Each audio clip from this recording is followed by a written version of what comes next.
Good morning student, कैसे हो आप सभी लोग। Welcome back to my YouTube channel. और आई होप आप सब बहुत अच्छे से होगे। चलिए, सभी लोग लाइव आ चुके हैं। चलिए, बहुत बढ़िया। कल का सेशन आप लोगों ने देखा, जो पेरेंट्स टीचर मीटिंग हुई थी, उसमें सभी आपके पेरेंट्स अवेलेबल थे। अच्छा, कई बच्चे कमेंट्स कर रहे थे कि सर आपने हम लोगों के हक में बात नहीं की, आपने हमारे विरोध में बात की कि ऐसा करना चाहिए, बच्चों को यहाँ ले जाना चाहिए, बच्चों के साथ ऐसा करना चाहिए, कंफर्टेबल जोन से निकालना चाहिए। देखिए, अभी आपको चीज़ें सुनने में ज़रूर बुरी लगेंगी, लेकिन फ्यूचर में आपको इसका एडवांटेज ज़रूर मिलेगा, इसलिए आपको बुरा ना लगे। ठीक है। अच्छा, आपका मोबाइल भी छीन लिया आपके पेरेंट्स ने। नहीं, मोबाइल छीन नहीं, देखिए आप, ये आप लोगों की भी जिम्मेदारी बनती है। अगर आप पढ़ाई के लिए मोबाइल ले रहे हैं तो सिर्फ आप उससे पढ़ाई कीजिए, ठीक है ना। और फालतू की चीज़ें, आप फालतू का कंटेंट मत देखिए, ठीक है ना। हाँ, आज थोड़ा क्लास डिले हो रही है आधा घंटा, क्योंकि कल मैं लेट सोया था। ठीक है ना। ठीक है, सभी को बहुत बहुत बधाई। मेरी तरफ से भी वुमेन्स क्रिकेट टीम को बहुत बहुत बधाई हो, है ना। और आप लोग सिर्फ मैच देखते हो, कुछ सीखते भी हो, कुछ सीखा आपने। ऐसा नहीं कि सिर्फ मैच देखा, एंजॉय किया और फिर सो गया, ऐसा नहीं। देखिए, आप सीखा करिए, ठीक है ना। जो भी वुमेन्स क्रिकेट टीम थी, आप सोचिए कितनी चुनौतियां थी उनके सामने, उसके बावजूद भी उन्होंने कितना अच्छा प्रदर्शन किया और इंडिया को फाइनली एक वर्ल्ड कप जिताया। इससे हमें यही सीखने मिलता है कि भाई, यदि सेम सुविधाएं, है ना, लड़कों के जैसे सेम सुविधाएं, सेम पैसा अगर लड़कियों में इन्वेस्ट किया जाए तो लड़कियां भी लड़कों से कम नहीं हैं। क्योंकि गर्ल्स स्टूडेंट है या फीमेल स्टूडेंट है जो मेरे चैनल पे जुड़ी हुई हैं, है ना, बहुत से लोगों से मैं बोलना चाहता हूँ कि आप लोग भी अपने आप को लड़कों से कम मत समझिए, है ना। और उन पेरेंट्स से भी बोलना चाहता हूँ कि जितनी परवरिश आप बच्चों लड़कों को देते हैं, इक्वली आप जो है लड़कियों को भी दीजिए। विश्वास मानिए, लड़कियां लड़कों से ज़्यादा अच्छा परफॉर्म करके दिखाता है कि भाई, अगर आप मेहनत करें तो सब कुछ पा सकते हैं, ठीक है ना। चलिए, सभी को बहुत बहुत बधाई, है ना। सेशन अवेंड करते हैं क्योंकि टाइम फिर ज़्यादा हो जाएगा अपना, ठीक है ना। ये पढ़ाई वाला वीडियो है ना, यहाँ पे सब बातें नहीं करेंगे अपन, मैच की बातें नहीं करेंगे। मैच चूंकि कल एक अपने लिए अच्छा दिन था, इसलिए मैं टीम को बधाई दे रहा हूँ अपने चैनल के माध्यम से, ठीक है ना। चलिए, आज अपन जो है फैक्टर थ्योरम की बात करेंगे। फैक्टर थ्योरम आपको बहुत इजी लगेगा यदि आपने रिमाइंडर थ्योरम पढ़ी है। कैसे? रिमाइंडर थ्योरम पूरा यूज होगा इसमें, है ना। अब वो बच्चे जरूर खुश हो जाएंगे जिन्होंने रिमाइंडर थ्योरम पढ़ा है, और उन बच्चों के लिए बहुत ही दुख की बात है जिन्होंने रिमाइंडर थ्योरम नहीं पढ़ा है। कल मैं देख रहा था, मेरे सेशन में लाइव करीब 600-700 बच्चे थे, लेकिन जैसे ही मैंने बोला कि रिमाइंडर थ्योरम आपके सिलेबस का पार्ट नहीं है, बहुत से बच्चे, मतलब 100 से 200 बच्चे लाइव नहीं आए। उन्होंने अपना मोबाइल बंद किया और पता नहीं कहाँ चले गए। सिर्फ 300 से 400 बच्चे ही लाइव थे। तो अब उनको बहुत पछतावा होगा जब ये फैक्टर थ्योरम पढ़ेंगे और ये आपके सिलेबस का पार्ट है, ठीक है ना। तो उनके साथ अब खेला ये हो गया कि भाई, फैक्टर थ्योरम आपके सिलेबस का पार्ट है, इंपॉर्टेंट पार्ट है, और वो कनेक्टेड है आपका रिमाइंडर थ्योरम से। तो इसीलिए मैं कहता हूं कि जो मैं बोला करूं, जितना बोला करूं, उसको आप फॉलो कीजिए। अगर आप नहीं करेंगे, नुकसान आपका है। देखिए, जो बच्चे रिमाइंडर थ्योरम पढ़े थे तो उन्हें बहुत वो इमोजी अच्छा भेज रहे हैं, ठीक है ना। तो देखिए, कैसे मैं बोल रहा हूँ कि फैक्टर थ्योरम आपको इजी लगेगी, क्योंकि जब आप इसको सॉल्व करोगे, जब आप क्योंकि इसका प्रोसेस तरीका जो है करने का सेम है। पहले आप क्या करोगे, इसको इक्वल टू 0 रखोगे, यहाँ से x की वैल्यू निकालोगे और x की वैल्यू वापस इसमें रखोगे, है ना। यदि इसकी वैल्यू 0 आती है तो आप बोलोगे इसका फैक्टर है, और यदि 0 नहीं आती तो आप बोलोगे फैक्टर नहीं है, ठीक है ना। फैक्टर और मल्टीपल में मैं आपको स्टेटमेंट बताया था कि कौन किसका फैक्टर है और कौन किसका मल्टीपल है, ये भी मैंने आपको बताया था, ठीक है ना। तो रिमाइंडर थ्योरम हमें फैक्टर थ्योरम को समझने में बहुत हेल्प करती है। यदि आपने रिमाइंडर थ्योरम पढ़ा है तो विश्वास मानिए, आपको फैक्टर थ्योरम बहुत ही इजी लगेगी, आपको बहुत मजा आएगा पढ़ने में। तो चलिए चालू करते हैं। सबसे पहले आप एक स्टेटमेंट देखिए, क्या लिखा है। If px is the polynomial of degree x is greater than 1। यदि कोई एक पॉलिनोमियल है px जिसकी डिग्री क्या है, एक से ज्यादा है, जैसे ये एक पॉलिनोमियल है, ठीक है ना, एक से ज्यादा डिग्री है, मतलब ये क्वाड्रेटिक भी हो सकता है, क्यूबिक भी हो सकता है, या किसी भी प्रकार का पॉलिनोमियल हो सकता है, ठीक है ना। And A is any real number. A क्या है? कोई भी रियल नंबर है जिसे अपन नंबर लाइन पे क्या कर सकते हैं, रिप्रेजेंट कर सकते हैं, ठीक है ना। स्टेटमेंट क्या है? पहला स्टेटमेंट है कि x minus a is a factor of p x. x minus a is a factor of p x, ये रहा आपका पी एक्स, ठीक है ना। और x माइनस ए यदि उसका फैक्टर है तो क्या हो जाएगा, पी ए इक्वल टू 0, है ना। ये भी आपको सिर्फ स्टेटमेंट देखनी है, फिर अपन जब क्वेश्चन सॉल्व करेंगे तो मैं इससे कनेक्ट करूंगा तो आपको इजिली समझ में आ जाएगा, ठीक है ना। अभी आप स्टेटमेंट देखिए कि क्या लिखा हुआ है ना, p a equal to 0 if x minus a is a factor of p x. आप बोलेंगे सर एक ही तो लिखा है कि भाई पी ए इक्वल टू, यहाँ आपने लिखा है कि भाई x minus a is a factor of p x, और यहाँ आपने लिखा है कि x minus is a factor of p x, तो दोनों तो एक ही जैसा है, बिल्कुल एक जैसा है। लेकिन ये क्वेश्चन जब आपको घुमा के देगा, है ना, जो भी क्वेश्चनर होगा या जो भी आपका क्वेश्चन पेपर बनाने वाला होगा, वो चीजों को किस तरीके से घुमा दे, इस वजह से मैंने दोनों स्टेटमेंट को घुमा के लिखा है। इनका दोनों का मतलब सेम है ना, लेकिन इनको घुमा के लिखा गया है ना, कि देखिए x minus a is a factor of p x, और यहाँ क्या लिखा है, यहाँ भी वही लिखा है कि x minus a is a factor of p x, लेकिन ये स्टेटमेंट आपको बाद में मिलेगी, और ये जो लास्ट वाली स्टेटमेंट है इफ पी इक्वल टू 0 आपको पहले मिल जाएगी। इसका मतलब ये है कि देखिए पी ए का मतलब क्या है, ए क्या है आपका, कोई भी नंबर हो सकता है, कोई भी रियल नंबर हो सकता है, ठीक है ना। जैसे पी एक्स इक्वल टू ये लिखा है, ठीक है ना। यदि मैं बोलूं कि भाई इसकी जगह आपको एक पुट करना है, तो आप क्या करते थे, पी वन, तो ये जो वन होता था उसी को अपन बोलते थे पी ए, है ना, क्योंकि ए अपने को पता नहीं कि भाई क्या हो सकता है, कुछ भी हो सकता है, वन हो सकता है, दो, टू हो सकता है, थ्री हो सकता है, फोर हो सकता है, इसलिए अपन ने बोल दिया पी ए। अब पी ए को क्या बोला है भाई, जो भी आप यहाँ पे वैल्यू पुट करोगे, या है ना, उसको अपन क्या रखेंगे, जीरो के बराबर रखेंगे। यदि ये p a equal to zero हो जाता है, तो अपन बोल सकते हैं कि भाई जो x माइनस है वो किसका है, जो भी आपका ये क्यू एक्स है ना, जिसको अपन डिविडेंड बोलते हैं, ये डिविडेंड किसका फैक्टर हो जाएगा, पी एक्स का फैक्टर हो जाएगा, ठीक है ना। रिमाइंडर थ्योरम में मैंने इस चीज को बहुत अच्छे तरीके से बताया था। अभी आपको चीजें थोड़ा थोड़ा समझ में आ रही होगी, मैं मानता हूं अभी स्टेटमेंट आपको समझ में नहीं आ रही होगी, और ये स्टेटमेंट आपको एज इट इज, है ना, एग्जाम में अगर फैक्टर थ्योरम पे क्वेश्चन जरूर आता है, मैं आपको बार बार बोल रहा हूँ, इसको आपको एज इट इज एग्जाम में लिख के आना है, वर्ड टू वर्ड, है ना, एक भी वर्ड इसमें चेंज नहीं होना चाहिए, है ना। तो फैक्टर थ्योरम को समझने से पहले मैं फैक्टर को बता देता हूँ कि फैक्टर, अगेन मैंने रिमाइंडर थ्योरम में बताया था कि यदि मैं बोलूँ कि भाई आपको 8 के फैक्टर बताने हैं, तो आप बोलेंगे कि सर 8 का फैक्टर का मतलब ये है कि अपने को वो सारे नंबर बताने हैं जो 8 को क्या करें, डिवाइड करें। तो मैं बोलूंगा 1, ठीक है ना, 2, 3 नहीं करेगा, 4 करेगा, है ना, 5 नहीं करेगा, 6 नहीं करेगा, 7 नहीं करेगा, और 8। इसका मतलब क्या है कि 1 8 को डिवाइड कर रहा है, ठीक है ना, 8 जा, रिमाइंडर आया 0, फिर 2 जो है वो भी 8 को डिवाइड कर रहा है, 2 4 जा 8, 0, 4 भी क्या कर रहा है, 8 को डिवाइड कर रहा है, 4 2 जा 8, और 8 तो डिवाइड करेगा ही, ठीक है ना। मतलब किसी भी नंबर का फैक्टर एक तो होगा ही होगा, और वो नंबर खुद होगा, और बीच के जो भी नंबर उसको डिवाइड करेंगे वो होंगे, ठीक है ना। तो यहां पे आप देख सकते हैं, है ना, यहाँ 0 आएगा, यहां पे आप देख सकते हैं जो भी रिमाइंडर आ रहा है, ठीक है ना, जो भी रिमाइंडर आ रहा है वो 0 आ रहा है। तभी मैं बोलूंगा कि भाई ये जो है 8 किसका किसका फैक्टर है, इसका फैक्टर है, इसका फैक्टर है, इसका फैक्टर है, इसका फैक्टर है ना।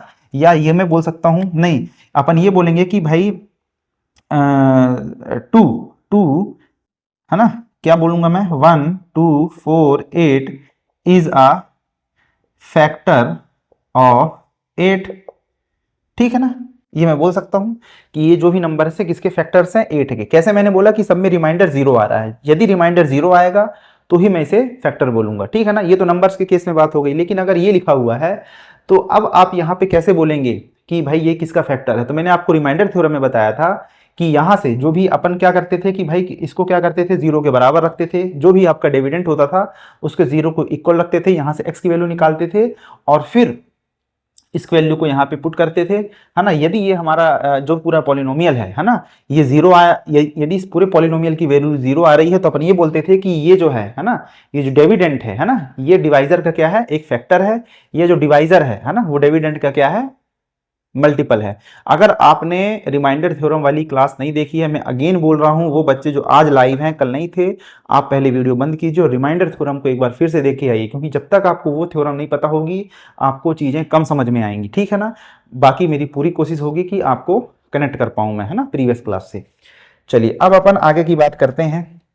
तो जैसे इसमें लिखा है कि चेक करना है अपने को, क्या करना है कि x + 2 is a factor of, है ना, px मतलब ये और ये दो क्वेश्चन है, ठीक है ना। तो अपने को चेक करना है कि भाई ये इसका फैक्टर है कि नहीं। तो मैंने क्या बताया था, यदि फैक्टर होगा तो रिमाइंडर क्या आएगा, 0 आएगा, या इस पूरे पॉलिनोमियल की वैल्यू क्या हो जाएगी आपकी, 0 हो जाएगी, ठीक है ना। तो पहले मैं क्या करूंगा, qx = 0।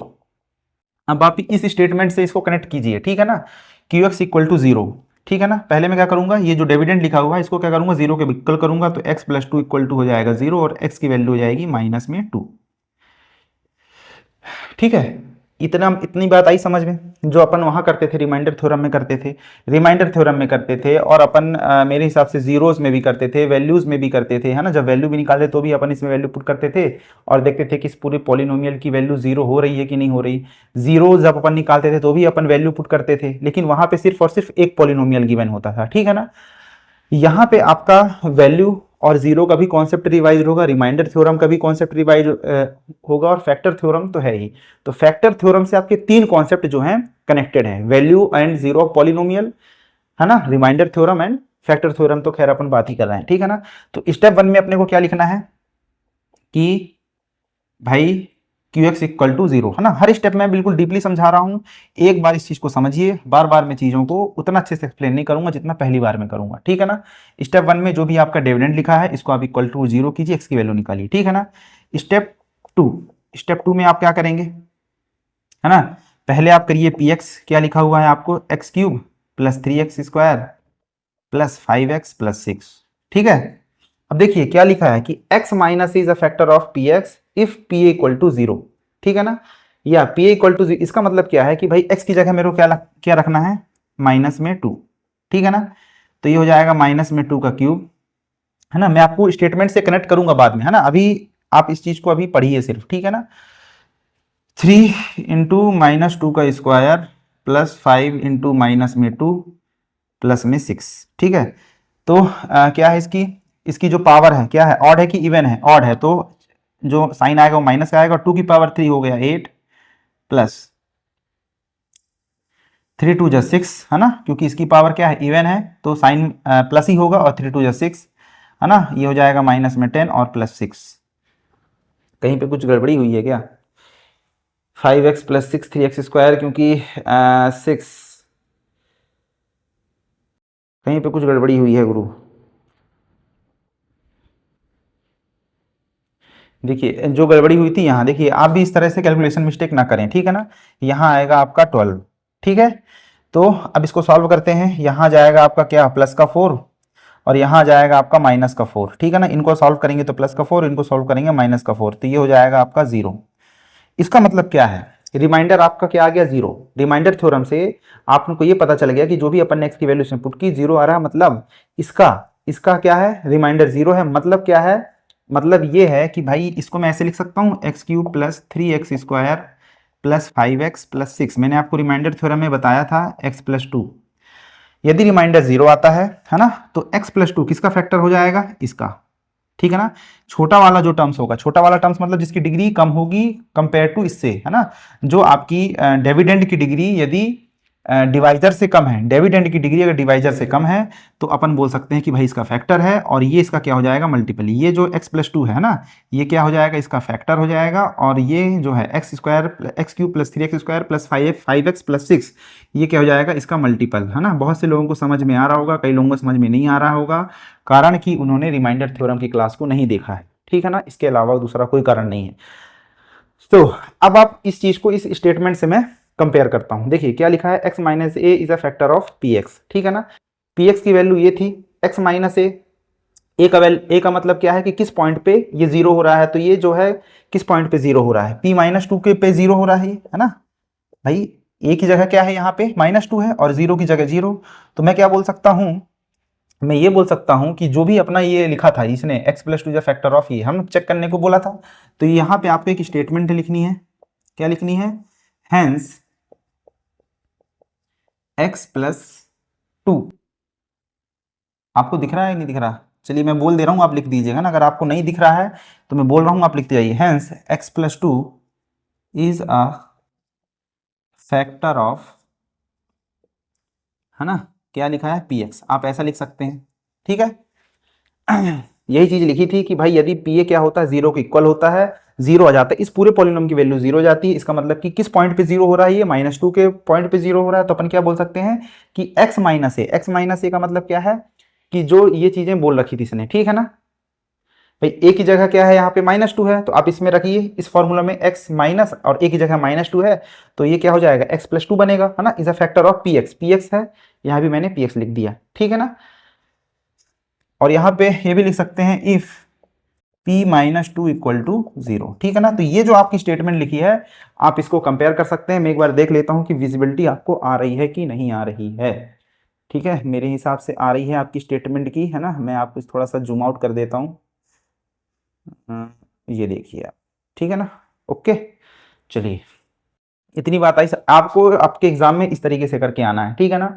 और आपको जितने भी क्वेश्चन एनसीईआरटी में दिए हैं आपको यदि चेक करने को बोला जाए कि भाई ये इसका फैक्टर है, तो आप सीधे सीधे x की वैल्यू इसको क्या करिए, x+2 को जो भी आपकी QX की वैल्यू दी हो, जो भी आपका डिविडेंड हो, लीनियर फॉर्म में होना चाहिए, ठीक है ना। ये क्या होना चाहिए, लीनियर इक्वेशन होनी चाहिए, क्वाड्रेटिक नहीं होनी चाहिए। जो भी आपका डिविडेंड है वो लीनियर इक्वेशन होनी चाहिए। इसको आप 0 के बराबर रखिए और इसको वैल्यू 0 निकालिए। अच्छा, यहाँ से अपन एक चीज और देख सकते हैं कि यहाँ पे 0 आया है, इसका मतलब क्या है, इसका मतलब क्या है कि इसका जो रिमाइंडर भी है ना, रिमाइंडर है वो क्या आ गया, आपका 0 आ गया, ठीक है ना। ये पूरा पॉलिनोमियल क्या हो गया, 0 पॉलिनोमियल कहला गया, ठीक है ना। 0 पॉलिनोमियल क्या कहलाता था कि भाई जो भी पॉलिनोमियल है ना, किस वैल्यू पे वो 0 हो रहा है, तो -2 वैल्यू पे 0 पॉलिनोमियल ऑफ p-2, p-2 पे पूरा पॉलिनोमियल 0 हो गया। तो अपन ने ये भी स्टेटमेंट लिख दी कि ये जो पूरा पॉलिनोमियल है ये 0 पॉलिनोमियल भी कहला गया, और 0 क्या हो गई, इसकी वैल्यू भी हो गई, है ना। तो मैं ये भी बोल सकता हूँ कि p-2 पे जो 0 आया है वो इस पूरे पॉलिनोमियल की वैल्यू भी है, ठीक है ना। इतनी बात आई समझ में, जल्दी से इसको नोट कीजिए, फिर अपन आगे बढ़ते हैं।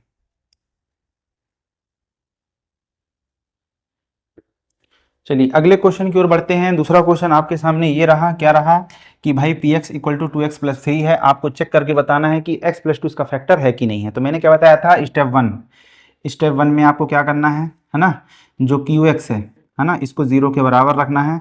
तो x+2 = 0 होगा, ठीक है। x की वैल्यू हो जाएगी -2। फिर स्टेप 2 में क्या करना है आपको, है ना, पुट क्या निकालना है आपको, p-2 निकालना है ना। Find the value of p-2, है ना। क्या लिखना है आपको, find the value of p-2, ठीक है ना। तो p-2 पे अपने को ये देखना है कि p-2 पे क्या इसकी वैल्यू 0 आ रही है, 0 आ रही है तो ही इसका फैक्टर होगा, अदरवाइज नहीं होगा, है ना। तो ये हो जाएगा 2 × -2 + 3, ठीक है। तो 2 2 -4 + 3, ये हो गया -1। अब देखिए यहाँ पे 0 नहीं आया p-2 पे, तो अपन क्या बोल सकते हैं कि भाई साहब इसका जो रिमाइंडर है ना, वो क्या आ गया, रिमाइंडर थ्योरम से, है ना, -1 आ गया। अच्छा, जब रिमाइंडर 0 ना हो, देखिए यहाँ पे रिमाइंडर 0 आ रहा था, तभी अपन बोल सकते थे कि ये जो है, जो भी ये चीज, जो भी ये नंबर लिखे हैं ये इसके फैक्टर है। लेकिन यहाँ पे रिमाइंडर नहीं आ रहा है ना, रिमाइंडर क्या आ रहा है, -1 आ रहा है। तो अपन ये तो कह ही नहीं सकते कि भाई x+2 इसका फैक्टर है ना। तो आपको लिखना पड़ेगा बाई, है ना, फैक्टर थ्योरम,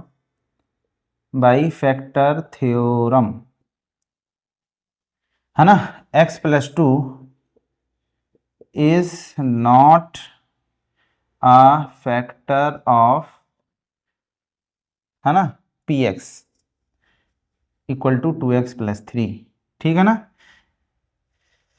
यहां आप और भी लिख सकते हैं, बिकॉज, है ना, रिमाइंडर इज -1। अच्छा, जब आप ये स्टेटमेंट लिखेंगे तो जो आपका कॉपी चेक करने वाला होगा वो बहुत ही खुश होगा, क्योंकि उसको पता है कि आपने रिमाइंडर थ्योरम पढ़ी है, भले सिलेबस में ना हो, ठीक है ना। तो जिन लोगों ने रिमाइंडर थ्योरम पढ़ी है उसको उनको पता है कि जो भी वैल्यू अपन इस इक्वेशन में पुट करते हैं और जो वैल्यू आती है वो उसका क्या होता है, रिमाइंडर होता है, ठीक है ना।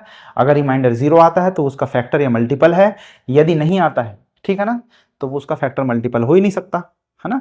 और रिमाइंडर फैक्टर और मल्टीपल होने के लिए क्या होना चाहिए, जो भी इक्वेशन है उसको 0 के बराबर होना चाहिए, ठीक है ना। इतना आपको आई बात समझ में, है ना। इसको भी आप नोट कर लीजिए। फिर अपन डायरेक्ट एक्सरसाइज की ओर बढ़ेंगे। एक्सरसाइज से आपको और अच्छी समझ में आएगा कि अपन कहना क्या चाह रहे हैं, ठीक है ना। ये 2 एग्जाम्पल थे। अब इसके बाद अपन एक्सरसाइज 2.3 को चालू करेंगे। आज की क्लास में यहीं तक रख रहा हूँ क्योंकि वीडियो काफ़ी लंबा हो चुका है, ठीक है ना। तब तक अगर आपने चैनल को लाइक नहीं किया है तो चैनल को लाइक कीजिए, और चैनल को यदि सब्सक्राइब नहीं किया है तो चैनल को सब्सक्राइब कीजिए। प्लेलिस्ट में, है ना, या आपके डिस्क्रिप्शन में प्रीवियस वीडियो और नेक्स्ट वीडियो के आपके लिंक अवेलेबल हैं, ठीक है ना। प्लेलिस्ट में जाइए और वहाँ से आप जो है सीक्वेंस वाइज वीडियो देख सकते हैं, ठीक है। और जो आपकी मैथ्स मोटिवेशन की वीडियो है वो भी अपलोड हो चुकी है, आप उसको भी देख सकते हैं, है ना। तब तक के लिए बहुत बहुत धन्यवाद।